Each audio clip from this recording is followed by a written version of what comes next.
Paola Ibarra. In the previous video, we learned the potential of utilizing waste heat, specifically for the case study of the pulp mill, in which it was highlighted that even when including a recovery cycle within the process, there is still a lot of heat required for the formation of steam for pulp drying. In this video, we will learn about renewable resources and technologies that can be used to produce heat, power, and energy carriers in the form of biofuels for the industry. As we can observe in this graph, in the Netherlands, the industry is the largest contributor to greenhouse gas emissions, accounting for 30% of this, as reported by Statistics Netherlands for the first quarter of 2021. This trend is also observed worldwide as presented in video 1.1. These greenhouse gas emissions primarily come from the combustion of fossil fuels for electricity and heat required by the industry for the transformation of raw materials to produce goods. To reduce these emissions, other energy sources need to be considered. For instance, renewable energy sources are clean to use as they produce fewer greenhouse gas emissions. In 2020, the energy consumed in Europe came mainly from fossil fuels, with a share of around 78% renewable sources. On the other hand, renewable sources only accounted for 22% of the energy consumed, allowing the EU to meet its target of 20% renewable sources used by 2020. In Europe, according to the European Environment Agency, almost half of all renewable energy sources are used for heating, followed by electricity generation, and a much smaller proportion of 8% for biofuels production.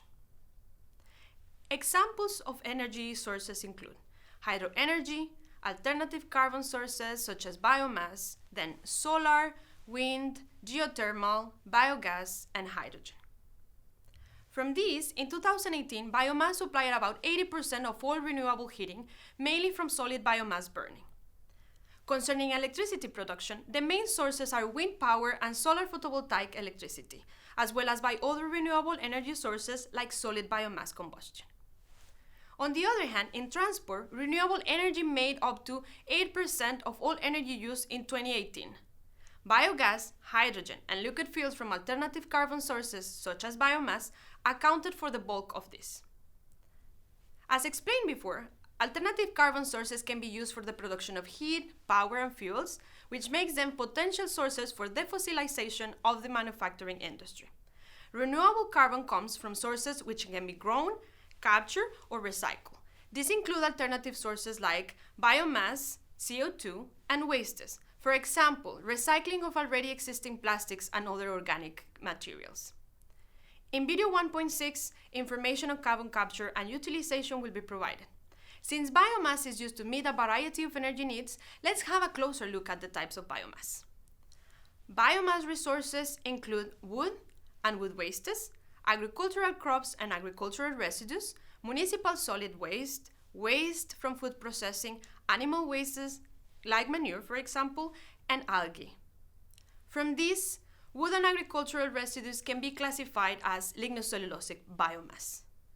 The lignocellulosic biomass conversion technologies for heat, power, and mainly biofuel production are basically divided into thermochemical and biochemical routes. Biochemical routes require physical, chemical, and biological pretreatment techniques to remove the lignin from lignocellulosic matrix, followed by hydrolysis to produce sugar. These sugars are then saccharified, followed by fermentation with the help of microorganisms to produce biofuels like bioethanol. On the other hand, thermochemical routes have certain advantages over biochemical. For instance, there is no requirement of separation of all the components of biomass, and hence, no chemical pretreatment is required. The pretreatment techniques are very much physical in the case of solid biomass for any thermochemical method. Usually, only techniques such as drying and grinding are required. After this, the pretreated biomass can be combusted to produce heat and power or be converted into fuels by technologies such as gasification and Fischer-Tropsch. Likewise, technologies like pyrolysis, direct liquefaction, or hydrothermal liquefaction, followed by upgrading reactions and separation methods, can be implemented to produce liquid fuels.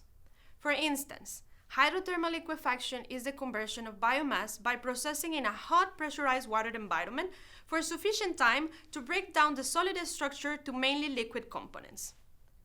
In the following minutes, I will explain the implementation of thermochemical routes for the conversion of black liquor, a biomass byproduct from the pulp mill, into heat, power, and biofuels. In a black liquor gasification system, the recovery boiler in the pulp mill, as described in video 1.2, is replaced with a gasification plant. First, in the gasification section, the black liquor is gasified in the presence of oxygen, and the generated gas is separated from the inorganic smelt and ash. The produced gas and smelt are cooled and separated in a quench zone located below the gasifier. The raw fuel gas exits the quench and enters the heat recovery section, in which it is further cooled in a counter-current condenser. Here, water vapor in the fuel gas is condensed, and the heat release is used to produce steam. The resulting dry fuel gas is sent to a pressurized absorption stage, where hydrogen sulfide is removed from the gas. The resulting synthesis gas consists mostly of carbon monoxide, hydrogen, and CO2. The syngas is then sent to the combined cycle section, where it is used to fire a gas turbine in which power is generated. From the gas turbine, the hot flue gas is then used to generate steam in a waste heat boiler, and the steam is further used in a steam turbine to produce additional power. On the other hand, for the conversion of black liquor into liquid fuels, the feedstock is first converted via hydrothermal liquefaction to hydrothermal oil, with low oxygen content below 10% mass basis, in water at temperatures of up to 400 Celsius. During this stage, phase separation occurs spontaneously at these operating conditions, resulting in three streams: a gaseous stream of carbon dioxide, and a solid residue consisting mainly of salt and solid concentrates, which can be then sent to the pulp mill evaporator, and the main product, hydrothermal oil. For the refining of the hydrothermal oil via hydrodeoxygenation will further upgrade hydrothermal oil into a fuel intermediate, with a lower oxygen content from 5% mass basis. From the resulting intermediate product, water and gases are removed. This water can be recirculated to the hydrothermal liquefaction unit, which reduces the water requirement, or can be sent to an aqueous phase reforming stage to produce hydrogen, decreasing the need for external fossil hydrogen in the hydrotreating steps. On the other hand, the gases can be sent to odorless gas treatment at the pulp mill facility. The main fuel intermediate may not be directly used as an alternative fuel, and hence requires further hydrotreating and conditioning for commercial utilization as jet fuel.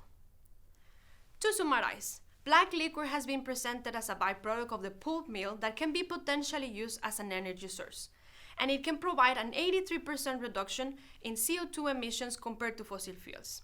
For more information regarding renewable sources and technologies, please visit the sources provided in this video, including International Energy Agency website and the assignment.